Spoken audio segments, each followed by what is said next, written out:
teman-teman, pada kesempatan kali ini kita akan kembali hadir kepada teman-teman melalui video firman Tuhan. Mari kita buka Alkitab kita di dalam Mazmur 103 ayat 12 sampai ayat yang ke-17. Tetapi kita akan baca ayat 15 dan 16. Adapun manusia hari-harinya seperti rumput, seperti bunga di padang, demikianlah ia berbunga. Apabila angin melintasinya, maka tidak ada lagi ia dan tempatnya tidak mengenalnya lagi. Nah, saya akan berikan judul kebenaran firman Tuhan hidup untuk hari ini. Teman-teman yang terkasih, di dalam nama Tuhan Yesus Kristus, kita adalah manusia yang tidak tahu akan hari esok. Apakah kita masih hidup ataukah kita sudah mati? Teman-teman, mengapa Tuhan mengizinkan kita tidak mengetahui hari esok? Supaya kita terus berpengharapan kepada Dia. Nah, seandainya teman-teman tahu bahwa teman-teman akan mati besoknya, saya yakin dan percaya teman-teman akan melakukan hal terbaik untuk dilakukan pada hari ini. Mungkin teman-teman akan berpikir bahwa saya akan bersenang-senang melakukan hal duniawi, atau bersenang-senang melakukan hobi saya dan lain sebagainya. Tetapi di kitab 1 Korintus dikatakan pada ayat yang ke-23, segala sesuatu diperbolehkan, benar, tetapi bukan segala sesuatu berguna. Segala sesuatu diperbolehkan, benar, tetapi bukan segala sesuatu membangun. Artinya, teman-teman bisa melakukan hal yang teman-teman inginkan, tetapi apakah itu berguna dan membangun, ataukah itu akan sia-sia?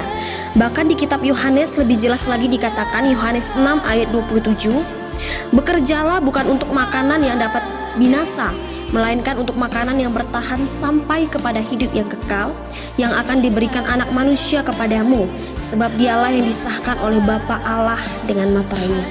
Artinya, jika teman-teman melakukan segala sesuatu, lakukanlah segala sesuatu yang berguna, yang akan sampai kepada kekekalan dan tidak akan dapat binasa. Jika teman-teman bersenang-senang dengan duniawi, maka itu akan sia-sia. Yang menjadi pertanyaannya untuk saya dan teman-teman adalah, jika kita hidup untuk hari ini, apa yang kita lakukan? Mari kita baca ayat yang 12 dan 13.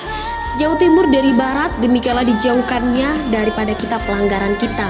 Seperti Bapa sayang kepada anak-anaknya, demikianlah Tuhan sayang kepada orang-orang yang takut akan Dia. Yang pertama itu adalah bersyukur dan takut kepada Tuhan.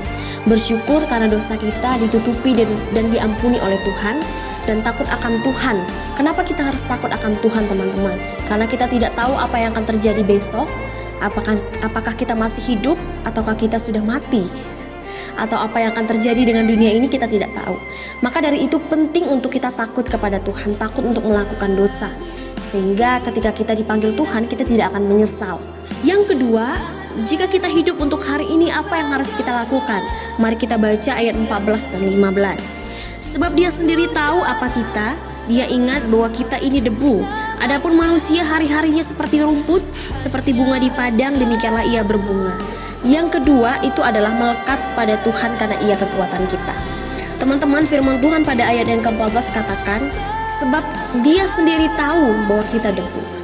Hal ini melambangkan bahwa manusia itu tidak memiliki arti, tidak memiliki kekuatan dan tidak berdaya di hadapan Tuhan. Tetapi seringkali teman-teman, manusia ini merasa mampu tanpa Tuhan. Kita patut bersyukur karena jika bukan karena Tuhan, kita tidak akan hidup sampai pada hari ini. Teman-teman yang dikasihi oleh Tuhan, melekat pada Tuhan itu artinya menjalin hubungan yang baik dengan Tuhan, dengan berdoa dan merenungkan kebenaran firman Tuhan.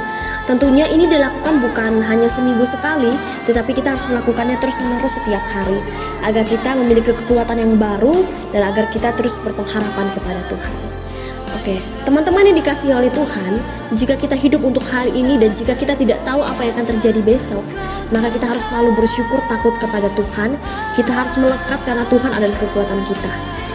Nah, dengan demikian jika Tuhan memanggil kita tidak akan menyesal karena kita tidak pernah melakukan apapun, tetapi kita telah menjalin hubungan yang baik dengan Tuhan.